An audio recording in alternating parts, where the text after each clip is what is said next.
Hola, Glenn. Mi nombre es Pedro y esta historia me la contó mi abuelo Francesco. Hace muchos años. Él era un hombre de campo y trabajó durante muchos años en sembradíos y cuidando ganado en varias fincas en la región de Sarasa, en el estado Guárico, en Venezuela. Y por allá en el año 72.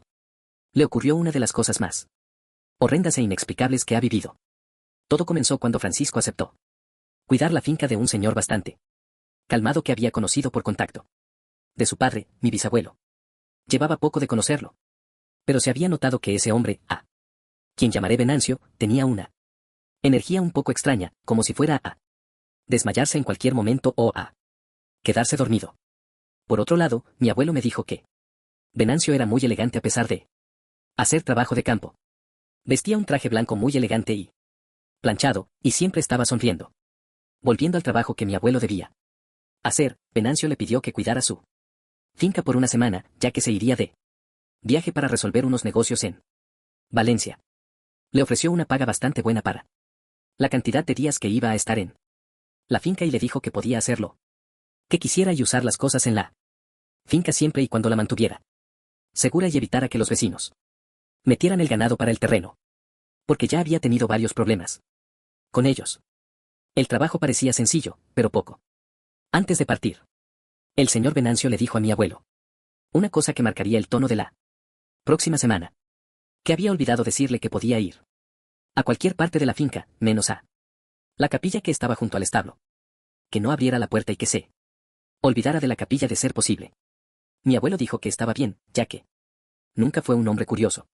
Y si le decían que se olvidara de la capilla, eso era justo lo que iba a hacer. El señor Venancio se fue y Francisco se quedó a cargo de esa hermosa finca. En esa zona había plantas de todo tipo y una gran cantidad de ganado. Los trabajadores llegaban temprano por la madrugada a trabajar con el ganado y se iban por la tarde. Y a lo lejos, Venancio, podía ver un cercado que rodeaba a un enorme toro manso. Mi abuelo me contó que le preguntó al capataz por qué no trabajaban con ese toro y le explicó que ese toro era como la mascota del señor Venancio y que solo tenían permitido darle agua y comida mientras él no estuviera en la finca. Francesco sí notó que el corral y el establo donde dormía el toro estaba junto a la capilla que Venancio le había indicado que olvidara. Pero no asoció de ninguna manera que una cosa tuviera que ver con la otra. Lo cierto es que todo parecía tranquilo. Los primeros días. En la mañana ayudó en lo que pudo en la casa y descansó un poco. Y por las noches mantenía cuidado de que nadie fuera a meterse al terreno. Recorriendo el terreno en su vieja camioneta como hasta la 1 de la mañana. Pero a la tercera noche algo le llamó la atención. Y es que el toro tenía un comportamiento demasiado tranquilo y adiestrado para un animal así. Se guardaba solo todas las noches. No sé. Mostraba bravo cuando le pasaba cerca y, aunque le dio un par de vueltas, el toro no parecía reaccionar a su presencia. Solo lo miraba con cuidado hasta que se iba. Mi abuelo pensó que a lo mejor Venancio había educado muy bien al toro y siguió de largo su camino. Pero cuando pasó junto a la capilla y sintió un pequeño ruido venir desde adentro, creyó que quizás eran cosas suyas y siguió de largo hasta la casa. Después de hacerse algo para comer a eso de las 2 de la mañana, se sentó en una vieja mecedora y encendió una radio. Empezó a sonar una canción que le gustaba y de paso se bebió un trago de aguardiente mientras veía hasta el campo. Cuando de repente algo se sintió raro en el ambiente. Una brisa helada lo hizo temblar, al punto de que tuvo que pararse y entrar a la casa para ponerse algo. Mi abuelo Francisco me aclara que eso era en extremo raro porque en hace mucho calor casi todo el año. Incluso por las noches, pero de nuevo no quiso ponerle atención.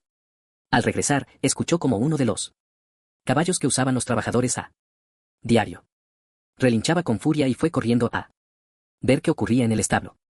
Él estuvo sentado con vista al campo y al establo durante casi 1 hora y no había nada que pudiera ocasionar el descontrol de ese caballo. Pero al llegar al establo, vio al caballo moverse como loco, con mucho miedo y empujando la puerta como si intentara escaparse. Tanto fue el descontrol del caballo que terminó rompiendo la puerta de tranca y salió corriendo. Mi abuelo lo siguió pensando que sería un problema volver a traer ese caballo del campo. Pero para su sorpresa, el animal no corrió hacia la oscuridad del campo, sino directamente hacia la capilla. Mi abuelo salió a buscarlo e intentó calmarlo, pero el caballo empezó a patear la puerta de la capilla hasta que logró enlazarlo y tranquilizarlo. Ahí recién el animal se calmó y pudo llevarlo de regreso al establo. Sin entender qué pasó, Francisco se fue a dormir. Al día siguiente, mi abuelo intentó seguir con la misma rutina. Le llamó la atención que al darle un par de vueltas al toro, la puerta de aquella capilla estuviera intacta, a pesar de que un caballo le había dado como 6 o 7 cosas por la noche. En ese momento, mi abuelo me confesó que le pasó algo que no solía pasarle. Y fue tener curiosidad. Quería revisar la puerta y ver de qué estaba hecha para aguantar tanto castigo. Pero se contuvo y siguió con sus tareas. En la noche, luego de darle una ronda a toda la finca, se sentó a las afueras de la casa para mirar las estrellas. Mientras escuchaba la radio. Eran las 3 de la mañana y estaba pensando en acostarse cuando de nuevo la misma brisa extraña le golpeó el pecho y lo hizo sacudirse del frío. Y antes de que pudiera levantarse de su asiento, las gallinas comenzaron a cacarear con desesperación. Fue a verlas pensando que un cunaguaro, un gato del monte, se había metido al corral de las gallinas. Pero en su lugar todas se habían salido del corral, a pesar de que estaba bien cerrado, y todas fueron directo a la puerta de la capilla, amontonándose frente a ella sin orden, haciendo que un par de ellas murieran y salpicando toda su sangre. Mi abuelo intentó apartarlas. Y no fue sino hasta que tocó la puerta que ellas entraron en calma y pudo llevarlas de regreso al corral. Para estas alturas, mi abuelo Francisco estaba bastante nervioso y se persignó mientras recogía las gallinas muertas. Quería dormirse. Pero la noche estaba lejos de acabar. Para él, ya que mientras levantaba la última gallina, sintió una mirada pesada. El toro lo miraba desde su corral, confundiéndose con la oscuridad de la noche. De pronto, el animal saltó la valla y corrió hacia mi abuelo. Y según lo que él me cuenta, sintió tanto miedo que su reacción inmediata fue forzar la puerta de la capilla y abrirla para entrar y evitar que el toro lo embistiera. El toro se quedó afuera, pero un olor putrefacto lo dejó sin aire. Ni bien pasó al interior de la capilla. Y al observar el techo vio como en lo más alto, colgando de una viga, había unas piernas con zapatos elegantes colgando. Mi abuelo jura que era Venancio. Su cuerpo estaba cubierto por telarañas. Y su traje blanquecino estaba cubierto de tierra. Mi abuelo no soportó más y salió corriendo de la finca. Tomó sus cosas y se montó en camioneta para no volver. Venancio no se comunicó con él ni para reclamarle por qué abandonó la finca. Pero por correo le llegó el cheque por las noches que trabajó. Hasta el sol de hoy no sabe qué fue lo que ocurrió en aquella finca. Dale me gusta y suscríbete si lo estás disfrutando. Continuamos. Buenas noches, Glenn. Mi nombre es Andrés. Y esta historia me la contó hace muchos años mi difunta abuela, Herminia. Ocurrió cuando ella era una adolescente. Por allá en los 50 y algo. Fue de viaje a casa de su abuela Lourdes en el pueblo de Batopilas en Chihuahua. Llegaron para pasar una temporada ahí y todo iba como de costumbre cuando iban a visitarlas. Por ese entonces, Herminia tenía 14 años. Y sus hermanas 12 y 10 años. Comenzaron a correr por todo el campo que quedaba detrás de la casa de su abuela, y cuando se cansaban de correr, solían ayudar a la abuela a tejer. Sucede que una tarde, apenas 2 días después de llegar, a Herminia le llamó la atención que en la casa más cercana, a la de su abuela, había una señora que nunca había visto. Llevaba años visitando a sus abuelos, desde que tenía uso de razón. Pero esa era la primera vez que la veía. Y algo en ella le resultó interesante. Estaba sentada en su mecedora, muy quieta y sosteniendo un par de agujas de tejer, mirando hacia el camino que llevaba a la casa de la abuela Lourdes. Al llegar el momento de tejer con sus hermanas y su abuela al aire libre, Herminia le preguntó a su abuela si su vecina también quería unírseles. Pero Lourdes le dijo que no entendía de qué hablaba, y que mejor se pusiera a tejer. Al final comenzó a tejer sin darle mayor importancia. Pero no duró más de 5 minutos tejiendo, cuando Herminia comenzó a sentir un hormigueo extraño en las manos. Pensó que tal vez era un calambre y se detuvo. Pero no solo no paró el calambre, sino que también comenzó a sentir puntadas en la punta de los pies. Le dijo a su abuela que no quería continuar. Al día siguiente, la señora estaba en el mismo sitio, pero esta vez Herminia no se sintió nada cómoda al mirarla e intentó ignorarla mientras jugaba con sus hermanas. Sin embargo, no podía dejar de sentirla mirada de esa mujer sobre ella y siempre que volteaba a ella estaba ahí viéndola fijamente. Herminia intentó ignorarla, pero las cosas se pondrían más extrañas. Cuando esa mujer comenzó a tejer, de pronto Herminia sintió claramente como si algo tirara de su cabello con fuerza y firmeza. Pensó por un momento que era su hermana. Pero ninguna de las dos estaba tan cerca de ella. Y los tirones de cabello no se detuvieron. Hasta que esa mujer dejó de tejer y se metió a su casa. Durante el resto del día y hasta que se fue a dormir, Herminia sintió una fuerte comezón en la cabeza, que no se calmó hasta que se bañó. A la mañana siguiente, la sensación fue la misma historia. Ni bien vio a esa mujer y que comenzara a tejer. Sintió como si tiraran de su cabello. Una fuerte comezón comenzó a molestarla. Y esta vez esto le invadió todo el cuerpo como si la hubiesen picado en todo el cuerpo. Intentó ignorarlo con todas sus fuerzas. Pero, cuando se hizo la hora de tejer el malestar se hizo insoportable. Y tuvo que decirle a su abuela que no soportaba la comezón. Lourdes la revisó con cuidado y el gesto le cambió de inmediato de la cara. Le preguntó si acaso había hablado con la mujer que vivía calle abajo, pero Herminia le dijo que no, que solo la había visto tejer. Ahí mi abuela le confesó todo lo que había estado sintiendo y sobre todo lo de los tirones en su cabello. Y Lourdes solo le dijo que todo estaría bien, que se bañara y ella se encargaría. Herminia no sabe qué fue lo que sucedió a continuación, ya que era muy joven, pero tiene la certeza de que sus abuelos y sus padres tuvieron que haber hecho algo, ya que durante el resto de la semana que estuvieron allá, no volvió a ver a la anciana tejedora. Al menos no frente a la casa. Sin embargo, sí la sentía en sueños, jalando su cabello en pesadillas que la persiguieron durante meses. En estas pesadillas siempre esa mujer la pinchaba con agujas de tejer y le pedía algo que Herminia no era capaz de entender. Como si esa mujer le estuviera hablando en un idioma que ella no entendía. Pasó el tiempo y llegó Navidad. La familia volvió a visitar a la abuela Lourdes y una vez más, mi abuela Herminia vio a esa mujer frente a la casa.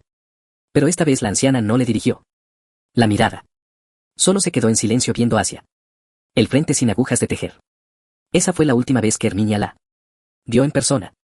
Y aunque mi abuela nunca supo qué era esa señora ni qué pretendía hacerle, tiene el presentimiento de que había algo sobrenatural en torno a ella. Continuamos. Esta historia me la contó mi abuelo Agustín, que durante muchos años trabajó como velador en una hacienda platanera en un pueblo pequeño de la costa del Golfo de México. No era un trabajo complicado, pero sí era pesado, según me contaba mi abuelo. Y sobre todo por las noches, porque había muchos muchachos del pueblo vecino que intentaban entrar a la plantación para robarse los racimos enteros. La plantación, para que se pongan en contexto, era un terreno bastante grande, ubicado en una zona de unos 2 km a lo largo de la costa, a no más de 30 metros de la arena de unas playas cristalinas, pero de oleaje muy fuerte. Los caminos de la plantación se perdían entre los platanales y cuando el viento movía las hojas era fácil sentir que algo caminaba cerca aunque no hubiera nadie. Eso hacía que mucha gente renunciara, porque les asustaba el trabajo. Pero mi abuelo Agustín ya estaba acostumbrado a todo eso.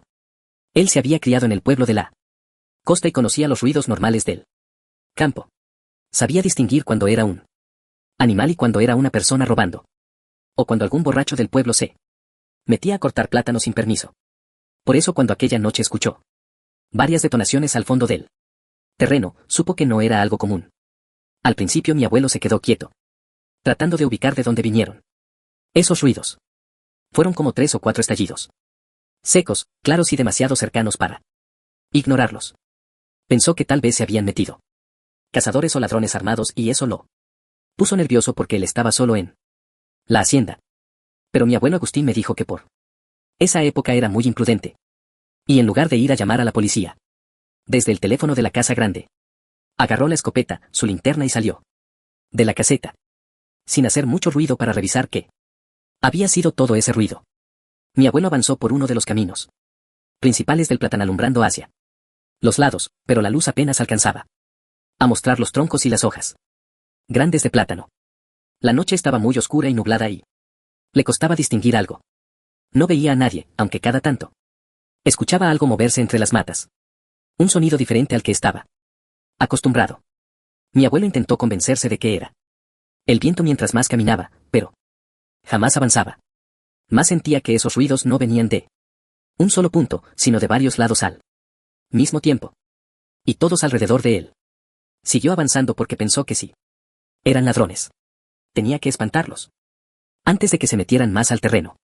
Pero a los pocos minutos empezó a sentirse rodeado. Los ruidos se acercaban más a él desde todas direcciones. Y no era solo una impresión, era algo serio, porque escuchaba los pasos y las hojas quebrándose. Pero sin importar a dónde mirara, no encontraba el origen de esos sonidos. Cada vez que alumbraba hacia un lado, el ruido parecía moverse a un punto ciego detrás de él.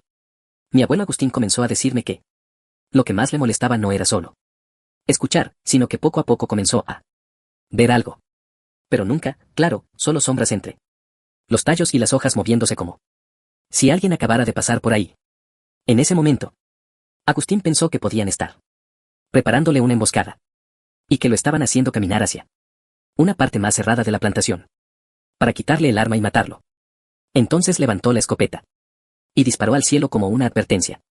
Después del disparo hubo un silencio muy corto y Agustín se quedó con los oídos zumbando y respirando fuerte. Esperando alguna respuesta humana y preparándose para jalar de nuevo él. Gatilló. Sí tenía que defenderse. Pero en lugar de oír una voz, lo que escuchó fue la risa más estridente y chillona que había oído en su vida. Una risa de mujer muy cerca de él, tan cerca que sintió que se habían reído de él al oído. Mi abuelo giró con la linterna levantada. Y en ese instante alcanzó a ver una sombra negra que venía hacia él entre las matas. No pudo verla bien, pero sí distinguió algo que nunca se le olvidó. Una cara femenina pálida con los ojos puestos en él. No tuvo tiempo de apuntar con la escopeta ni de cubrirse y lo siguiente que sintió fue un golpe en la cara, como si una mano con uñas largas le hubiera cruzado desde el costado hasta cerca de la mejilla. El dolor fue tan fuerte y tan rápido que lo hizo caer hacia el piso con la escopeta apretada contra el pecho y en el proceso se le cayó la linterna. Y por un momento no vio nada más que oscuridad. Mi abuelo Agustín disparó otra vez hacia la oscuridad en cuanto logró incorporarse. Esta vez casi por reflejo y sin saber a quién o a qué disparaba. Lo que sí es cierto es que el disparo iluminó el platanal por un segundo y con ese fogonazo alcanzó a notar movimiento delante de él. Escuchó otra risa y luego otra más, como si no fuera una sola mujer, sino varias. Y aunque él ahora no hubiese disparado al aire, no sonaban asustadas. Al contrario, sonaban como si se estuvieran divirtiendo provocando el terror en él. Mi abuelo entendió en ese instante que no podía enfrentarlas de manera normal y, en lugar de seguir disparando, se agachó. Como pudo. Buscó la linterna en la tierra y cuando logró levantarla sintió la humedad y el ardor en su cara y entendió que el rasguño y el golpe habían logrado sacarle la sangre. No sabía qué tan grave era la herida. Pero sentía la piel abierta y el dolor le llegaba hasta el ojo. Aún así, él me contó que la rabia y la adrenalina lo empujaron a correr detrás de esas risas para enfrentarlas y echarlas del platanal. En ese momento él sentía que si se retiraba o les demostraba miedo, volverían al ataque y le harían incluso más daño. Así que la siguió. Aunque le costara toda la fuerza de voluntad. Las risas se alejaban por uno de los caminos que llevaba hacia la costa y Agustín avanzó como pudo, tropezando con raíces y hojas caídas. Con la escopeta en una mano y la linterna en la otra. No veía cuerpos completos, sino solo las manchas oscuras moviéndose más adelante. A veces creía que una de esas figuras iba corriendo por el camino y al segundo siguiente la veía mucho más adelante. Como si se hubiera desplazado sin tocar el suelo. Él no entendía bien lo que estaba pasando, pero no se sentía capaz de huir a esas alturas sin que algo lo fuera a atacar por la espalda. Y al fin llegó a una parte más despejada, cerca del camino que bajaba hacia él. Mar. Ahí al fin pudo ver a sus atacantes. Eran dos mujeres vestidas de negro. O al menos eso fue lo que Agustín alcanzó a distinguir. Porque de una forma imposible de explicar, habían tomado bastante distancia. A mi abuelo le había dado la impresión de que estaba a punto de alcanzarlas. Y de pronto estaban a 40 metros. Pero él pensó que por fin las tenía cerca, que podría enfrentarlas y llevarlas a punta de escopeta a la jefatura. Él me admitió en su momento que no Estaba pensando claramente en ese momento, pero lo cierto es que antes de que pudiera gritarles o decirles algo, las dos mujeres se movieron de una forma que no tenía sentido. Se elevaron como si tuvieran la capacidad de flotar y mi abuelo Agustín las vio alejarse volando hacia el mar, hasta perderse en la oscuridad. Él no supo cuánto tiempo se quedó parado ahí porque no tenía el valor para salir corriendo de inmediato, ya que tenía el sentimiento de que no debía darle la espalda al mar. Cuando al fin se motivó a correr hasta la caseta, ya estaba amaneciendo y algunos de los trabajadores de la plantación lo vieron malherido y lo ayudaron. Mi abuelo tenía la cara hinchada y el costado abierto por 3 marcas profundas, como si lo hubiera rasguñado un animal grande. Algunos pensaron que tal vez había sido un hombre con una navaja y otros dijeron que pudo haber sido un felino o algún animal del monte. Pero mi Agustín les dijo la verdad, que 2 brujas se habían metido al platanal y lo tomaron por sorpresa. El patrón de ese platanal mandó a hacer una misa al día siguiente y bendijo la finca. Y por fortuna nunca se repitió un episodio como este. Sin embargo, las marcas se quedaron para siempre en su rostro como si lo hubiese arañado un animal. No perdió la vista, gracias a Dios, pero frente le quedaron marcadas 3 garras, como si mi abuelo hubiese sido la víctima sobreviviente del ataque de un jaguar. Continuamos. Hace muchos años, mi abuelo, un hombre llamado Jorge, vivió algo muy raro en el estado de Guerrero por allá en los años 60. En ese tiempo, mi abuelo Jorge viajaba bastante por trabajo, pasando de un pueblo a otro, llevando encargos y resolviendo asuntos. Esto lo obligaba a quedarse donde pudiera cuando la noche lo alcanzaba, lejos de casa y no podía devolverse manejando. Así fue como una tarde llegó a un pueblito perdido en la carretera rumbo a Chilpancingo. Y tuvo que buscar dónde dormir. No conocía a nadie en la zona. Así que unos señores sentados afuera de un bar le recomendaron una especie de posada sencilla apartada del centro del pueblo, donde recibían a viajeros de paso y también vendían comida hecha con lo que ellos mismos cosechaban. Ya se estaba haciendo de noche, pero pudo ver con la luz que quedaba que el lugar tenía un sembradío grande de papas y yuca, unos animales y un par de peones, encargándose de todo. Al principio a mi abuelo no le pareció un sitio malo para dormir. Si bien era humilde, también era silencioso y la casa grande parecía acogedora. No era un lugar lleno de turistas ni de gente entrando y saliendo y eso le gustó. Estacionó su carro al frente y entró por la puerta principal tocando la puerta. La mujer que atendía le dijo que justo quedaba una habitación disponible y que podía quedarse. En todo este proceso, lo único que le llamó la atención a mi abuelo Jorge fueron los peones que estaban trabajando afuera. Eran 2 hombres flacos con la ropa manchada de tierra, algo normal, ya que estaban trabajando en el campo, pero también tenían una forma de mirar muy extraña, como si estuvieran en extremo molestos. Jorge pensó que tal vez era por él trabajo pesado o porque no les habían dado descanso o comida, pero eso no explicaba por qué se le había quedado mirando con tanta rabia justo a él. Esa noche le dieron un cuarto pequeño, con una cama dura y una jarra de agua. Más tarde le sirvieron comida y lo invitaron a comer en la sala.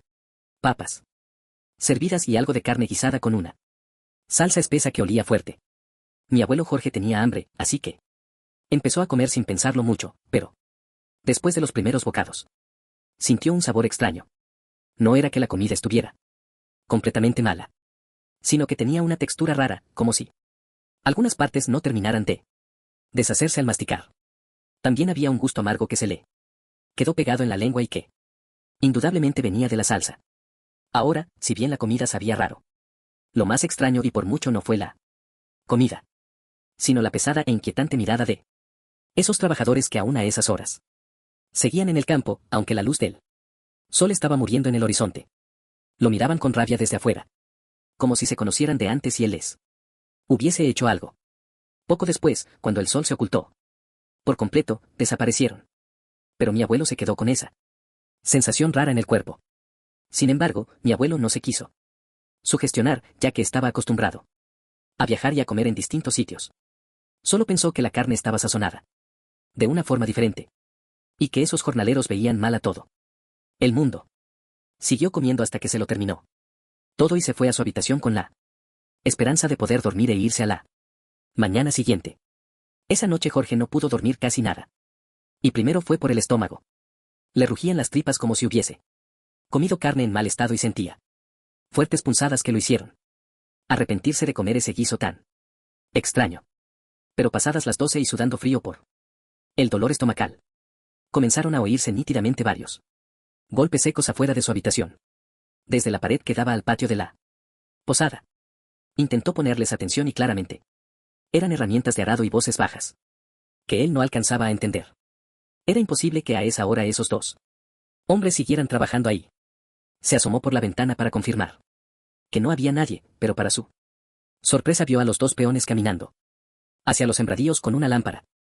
Uno llevaba algo al hombro envuelto en un saco oscuro y el otro iba con una pala. Jorge se quedó mirando hasta que la luz se perdió entre la maleza del fondo. En este punto, mi abuelo ya estaba bastante incómodo por la situación. Como si no fuera suficiente con el dolor de estómago, esos peones le estaban dando un muy mal presentimiento. Intentó buscar la explicación a lo que estaban haciendo esos dos hombres. Pero no lo logró. Y solo le quedó esperar que amaneciera. El dolor de estómago no se fue del todo. Pero al menos pudo dormir un rato antes del amanecer. Cuando salió y llamó a la empresa, su jefe casualmente le dijo que atendiera unos negocios cerca de ese pueblo. No fue algo que mi abuelo quisiera escuchar, pero al final aceptó. Saludó a la señora que lo atendió la tarde anterior y la misma que le dio la comida. Rechazó el desayuno. Evidentemente. Pero la señora lo presionó para que al menos se tomara un café con ella en la parte de atrás. En ese lapso de 5 minutos, mientras se tomaba el café para poder irse, notó que los peones casi no hablaban con la dueña, pero obedecían cada gesto que ella les hacía. Esos dos hombres traían consigo un olor raro que mi abuelo nunca supo explicarme, pero que le desagradó porque no lo podía reconocer. Mi abuelo Jorge había crecido en el campo y sabía cómo olía el abono y el trabajo de campo, pero el hedor que emanaban esos dos hombres no tenía que ver con ninguna de esas cosas. Después de tomarse el café, mi abuelo se despidió amablemente con la esperanza de nunca volver a esa posada. Pero ese día de trabajo se extendió demasiado. Y aunque estuvo buscando hasta las 7 u 8 de la noche, no encontró otro lugar para dormir sino ese. Volvió molesto. Y ahí seguían los peones mal encarados, viéndolo con rencor, aunque él no les hubiese hecho nada. Esa noche la señora lo recibió con mucha amabilidad y lo llevó a la misma habitación. Y le llevó agua. Pero esta vez la jarra tenía un olor fuerte, como si el agua estuviera mezclada con algo más que le daba un sabor rancio y un olor desagradable. Pensó en el dolor de estómago de la noche anterior y prefirió dejar la jarra entera donde estaba y rechazó la comida. Cuando lo llamaron, no importó cuánto insistiera la mujer. No salió de su habitación esa noche. Se acostó a dormir y durante un buen rato. Mi abuelo logró descansar, pero calcula el que a eso de la 1 de la mañana, el sonido de algo golpeando la ventana lo hizo reaccionar. Se levantó y vio a alguien parado junto a la ventana desde al lado de afuera, sosteniendo una linterna. Cuando la vista se adaptó y por fin logró enfocar, lo reconoció como uno de los peones de la casa, de pie frente a la ventana, viéndolo dormir y golpeando el cristal de la ventana con los nudillos. Mi abuelo no había terminado de entender lo que pasaba, cuando un nuevo par de golpes resonaron. Pero esta vez desde la puerta de la habitación. El peón de la ventana tenía la mirada hundida. Y con una voz que apenas podía escucharse, comenzó a decirle algo que Jorge no entendía. La puerta volvió a sonar y al final mi abuelo decidió entreabrir para ver quién era. Al otro lado de la puerta estaba el otro peón con una mano apoyada en el mango de un machete. Y a este sí lo pudo escuchar decirle que se fuera ya mismo y que no se comiera la comida. Jorge trató de no demostrar miedo por sí. Esa era algún tipo de broma de dos peones aburridos y sobreexplotados. Pero sintió algo feo en el estómago que lo hizo sentir que las palabras de ese peón no eran de amenaza, sino de advertencia. Que tenía que irse de ahí cuanto antes. Aunque no le explicaron por qué. Con la garganta seca, Jorge comenzó a guardar las pocas cosas que había sacado de su maleta y se fue corriendo de la casa. El peón que estaba tras su puerta se había ido, pero quien se apareció fue la señora parada junto a la puerta de salida, preguntándole a dónde iba tan tarde. Jorge se tuvo que inventar una excusa tan rebuscada que ni él mismo podía creerla, que había olvidado que su esposa, es decir, mi abuela, iba a dar a luz en esos días y lo había olvidado. La mujer le insistió impidiéndole que se fuera. Que podía esperar hasta el día siguiente. Y que mejor se fuera con ella a la cocina a tomar un té. Pero Jorge se negó. Y simplemente salió por la puerta sin mirar atrás. Cuando Jorge volvió a pasar por ese pueblo años después, la casa estaba quemada. Y el terreno de siembra completamente seco. Él no tiene ni idea de qué pasaba en esa casa, pero algo imposible de explicar. Las sensaciones que le transmití el lugar y todo lo que pasó le hacen creer que hubo algo sobrenatural implicado en todo eso. Y aunque no fuera así, igualmente fue una de las experiencias más extrañas e incómodas que mi abuelo tuvo que vivir.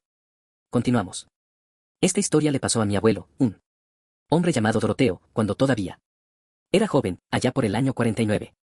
En un pueblo del norte de México. En ese tiempo, Doroteo tendría unos 20 años y trabajaba desde temprano hasta que caía la tarde en una hacienda, como casi todos los hombres de su edad.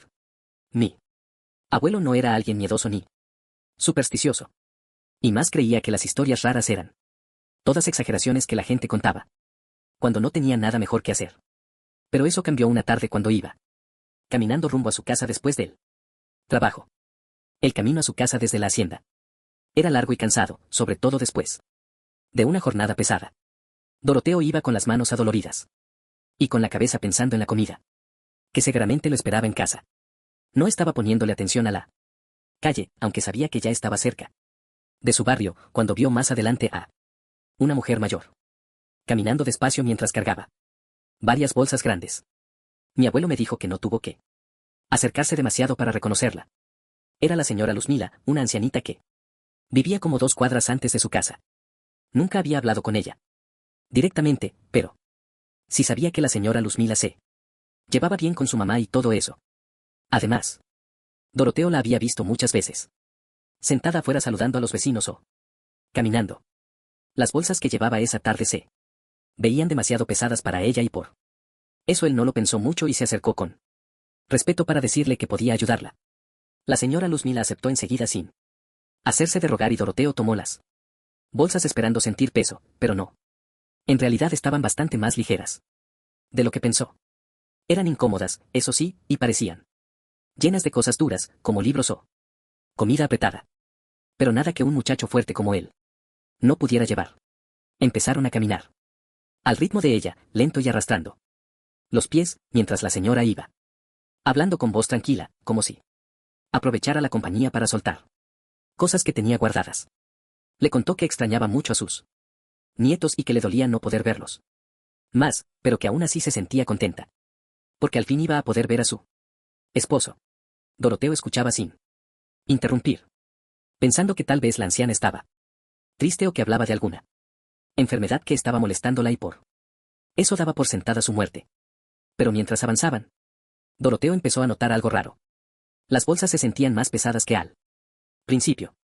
Y claro, Doroteo lo atribuyó todo a la fatiga acumulada del día, porque venía de trabajar y no había comido bien en el almuerzo.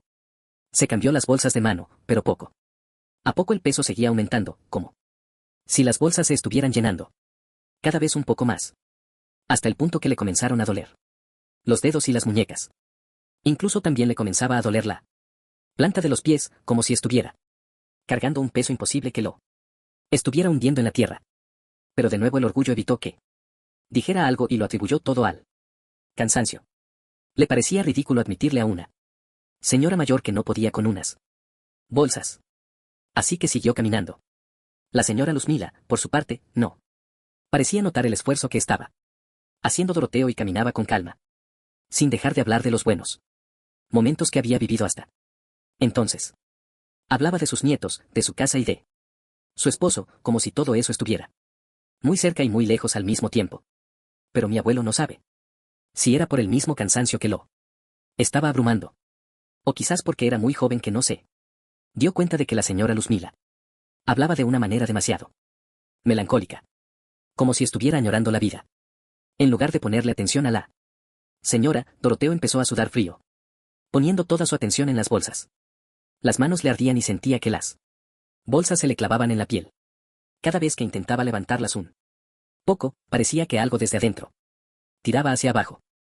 Él miró de reojo tratando de adivinar qué cargaba, pero las bolsas estaban cerradas y no dejaban ver nada. Tampoco sonaban como compras normales de comida, ya que no había ruido de botellas ni nada adentro. Solo ese peso seco e imposible de explicar. Como si estuviera cargando un saco de cemento en cada mano. Por un momento, quiso preguntarle qué llevaba sin importar lo imprudente que pudiera parecer. Pero algo en la forma tranquila en que ella caminaba le hizo tragarse la pregunta para no molestarla. Cuando ya estaban cerca de la casa, donde, según él, vivía la señora Luzmila, Doroteo no pudo más. Se detuvo en la orilla de la calle, respirando fuerte, con los brazos temblándole. Sintió vergüenza, pero también alivio de que ya se encontraran cerca, porque pensó que ya casi terminaba y que solo necesitaba descansar unos segundos. Le dijo de la manera más educada que pudo, que esperara un momento porque las bolsas estaban muy pesadas. Y la anciana se volvió hacia él y lo miró con calma. No parecía sorprendida, sino más bien agradecida, como si él hubiera hecho justo lo que tenía que hacer y nada más. Entonces le dio las gracias por haberla acompañado y por haberle ayudado a cargar. Antes de que Doroteo pudiera responder, la señora Luzmila tomó las bolsas y las levantó como si no pesara nada. Doroteo se quedó mirando sus manos sin entender cómo una mujer tan frágil podía cargar aquello con tanta facilidad cuando a él casi le había reventado los dedos. Ella se acomodó las bolsas y siguió caminando por la calle diciéndole que ella estaría bien. Dobló en una esquina y se fue. Mi abuelo Doroteo pensó en seguirla para asegurarse de que llegara bien, pero estaba tan agotado que tuvo que quedarse un rato parado sobándose las manos y respirando como si hubiera cargado piedras. Cuando por fin se recuperó, caminó hacia su casa más despacio que de costumbre, todavía con la sensación de las bolsas de tela clavándose en su piel. Unos 15 minutos después llegó a su casa. Y su madre lo esperaba con la comida servida. Apenas lo vio entrar tan tarde y tan pálido, le preguntó qué le había pasado. Y Doroteo le explicó que se había detenido a ayudar a la señora Luzmila con unas bolsas muy pesadas, que la había acompañado casi hasta su casa. Su madre se quedó mirándolo de una forma que él no supo interpretar al principio. Antes de decirle que eso no podía ser. Ya. Que la señora Luzmila había muerto 3 días antes. Y que de hecho ella venía de rezar su rosario con otras vecinas. Doroteo no quiso ni pudo creerlo al principio y pensó que su madre se había confundido de persona o que era algún tipo de broma de su parte. Estuvieron una media hora hablando de la señora en cuestión y ahí, recién poco a poco, Doroteo se convenció de que hablaban de la misma persona. Al día siguiente pasó por el rosario y, en efecto, la señora Luzmila estaba muerta. En su casa, la familia llevaba días recibiendo gente por el duelo. Y fue entonces cuando mi abuelo Doroteo recordó lo que ella le había dicho en el camino, que lamentaba no poder ver más a sus nietos, pero que se alegraba de al fin poder ver a su esposo. También recordó el peso de aquellas bolsas, un peso que ningún cuerpo viejo debía poder cargar tan fácil. Y todo le encajó. Desde esa noche, él nunca volvió a burlarse de las historias de aparecidos, ni a considerar que solo eran exageraciones. Siempre decía que la señora Luzmila no quiso asustarlo, que solo necesitaba que alguien la acompañara un último tramo. Aunque nunca pudo explicar qué llevaba en esas bolsas, ni por qué mientras se las cargaba se sentían como si pesaran más que la misma tierra. Continuamos. Hola, Len. Esta historia me la contó mi abuelo Eusebio, que cuando era joven trabajó en un rancho bastante apartado en el estado de Nuevo León, cuidando una milpa grande que quedaba lejos del pueblo.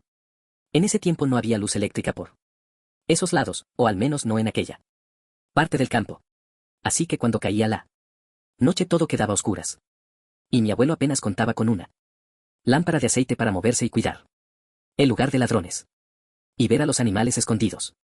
Por lo poco que recuerdo de mi abuelo Eusebio, él no era un hombre nervioso y mi mamá me cuenta que él ya estaba acostumbrado a caminar solo por los caminos de tierra, a revisar cercas de noche y a espantar animales. Además, no era un trabajo donde él estuviera con mucha gente, así que estaba acostumbrado a pasar horas sin ver a nadie. Viendo todo esto en conjunto, es difícil justificar que lo que vio mi abuelo fuera una simple confusión de alguien que se asustó demasiado. Esa tarde, Eusebio había salido a reparar unas cercas porque durante la mañana habían encontrado una parte caída. Y los dueños del rancho temían que se metieran animales a dañar la siembra. Eusebio hizo el trabajo sin demora, pero se le fue el tiempo más de lo que esperaba. Y cuando empezó a regresar, el cielo ya estaba oscuro. Y la milpa se veía toda negra, movida por el viento. Él iba caminando con su lámpara de aceite en una mano y un machete en la otra, pensando en llegar al rancho y dormir. Y por lo que me contó, ya estaba cerca de uno de los bordes del maizal, cuando escuchó un llanto de niño que lo hizo detenerse de golpe. Al principio, Eusebio pensó que podía ser el hijo de algún peón que estaba cerca, ya que en el rancho a veces los niños seguían a sus padres por el campo. Y no era imposible que alguno se hubiera perdido jugando. Eusebio alzó la voz para preguntarle dónde estaba, ya que el llanto sonaba débil y muy cansado, y levantó la lámpara alumbrando hacia las primeras plantas. Pero no vio nada. Sin embargo, el llanto volvió a escucharse ahora un poco más adentro del campo. Eusebio sintió lástima y también preocupación porque un niño perdido en una milpa de noche podía asustarse, caerse o meterse en algún lugar peligroso. Y además con el calor que hacía podía tener mucha sed, así que entró sin dudarlo, abriendo camino con cuidado entre las hojas mientras seguía llamando al niño. Cada poco Eusebio se detenía y preguntaba dónde estaba, pero no recibía respuesta de parte del niño. Solo los llantos que sonaban cada vez más dentro de la milpa, lo que le hizo pensar que el niño en su miedo estaba huyendo de él. Si Eusebio caminaba 10 pasos, el llanto parecía alejarse otros 10. Pero si mi abuelo se quedaba quieto, el sonido también se quedaba quieto. Como si algo estuviera esperando a que él decidiera seguir. Eusebio trató de no pensar mal y le explicó al niño que no quería hacerle nada, que solo quería sacarlo de la milpa. Intentó razonar con ese pequeño mientras levantaba su lámpara en un intento para verlo. Pero no había respuesta. Y mientras más se internaba en la milpa, más le pesaba la oscuridad alrededor a mi abuelo. La lámpara de aceite alumbraba poco y la luz apenas tocaba las hojas más cercanas. Y dejaba todo lo demás en sombra.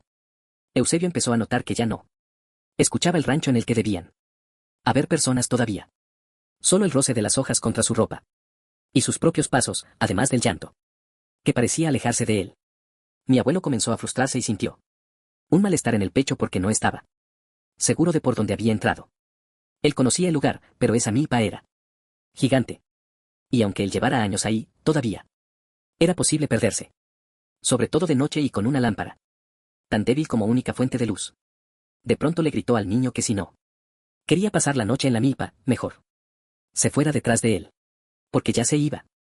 Y comenzó a caminar en dirección contraria, con esperanza de volver al camino por él que había entrado. Mientras caminaba, el llanto del niño comenzó a seguirlo. Lo raro comenzó poco después, ya que empezó a caminar sobre sus pasos. Y notó que en el piso había pequeñas marcas, huellas pequeñas que no había visto. Mientras caminaba buscando al niño, parecían las huellas de un niño descalzo, junto a la de sus botas, pero de nuevo, él no las vio mientras caminaba hacia él. Niño, y de pronto la mente le dijo que sí. No las había visto antes, era porque él niño no venía delante de él, sino detrás. Mientras intentaba mantener la calma, mi abuelo se agachó para ver bien los pasos. Y se dio cuenta de que no eran solo la marca de los pies, sino también de las manos de un niño pequeño. Por su tamaño, no debía tener más de 7 años, aunque tenía los dedos un poco largos para un niño pequeño. Era como si el pequeño hubiese avanzado, moviéndose a 4 patas justo detrás de él. Y de pronto, mientras analizaba las marcas frente a él, mi abuelo escuchó claro como el agua. Como el niño lloraba detrás de él. Alzó la mirada. Y lo vio. Unos metros más adelante vio algo entre las hojas. Era una figura muy baja, agachada de espaldas entre los tallos de las plantas. Se veía como un niño encorvado sobre la tierra, sin camisa, solo su espalda pálida y los huesos de la espina que se marcaban sobre su piel. La lámpara de Eusebio tembló un poco en su mano, al punto de que pensó que se le iba a caer, pero Eusebio se obligó a acercarse y a sostenerla con fuerza. No entendía cómo ese niño lo había rodeado, pero intentó fingir normalidad. Y le habló con cuidado, diciéndole que no tuviera miedo y que él solo quería ayudarlo, pero la figura no se movió. Seguía llorando, encorvado entre las plantas y con la cabeza baja. Eusebio dio un paso más y ahí el llanto del niño se cortó. No fue que se apagara poco a poco, sino que se detuvo de golpe. Y esto lo recordaba él con claridad, porque fue el momento donde sintió que algo dentro de él le dijo que corriera. Pero no lo hizo. Alzó la lámpara y vio como la figura de ese niño giró la cabeza despacio hasta que la cara quedó mirando hacia él por encima del hombro. Mi abuelo me describió con lujo de detalles que alcanzó a ver con la luz de la lámpara. Una cara arrugada y vieja, con la piel pegada a los huesos y unos ojos brillantes como los de un animal. Pero lo peor fue que aunque esa cara no era de niño, de su boca salió otra vez el mismo llanto pequeño y triste que él había estado siguiendo. Como si estuviera burlándose. Mi abuelo, gritado, aunque después algunos peones que seguían en el rancho le dijeron que si lo escucharon a lo lejos. Él solo supo que soltó la lámpara y salió corriendo entre las matas como pudo. Las hojas le golpeaban la cara y los brazos hasta que al fin llegó al rancho. Todo rasguñado.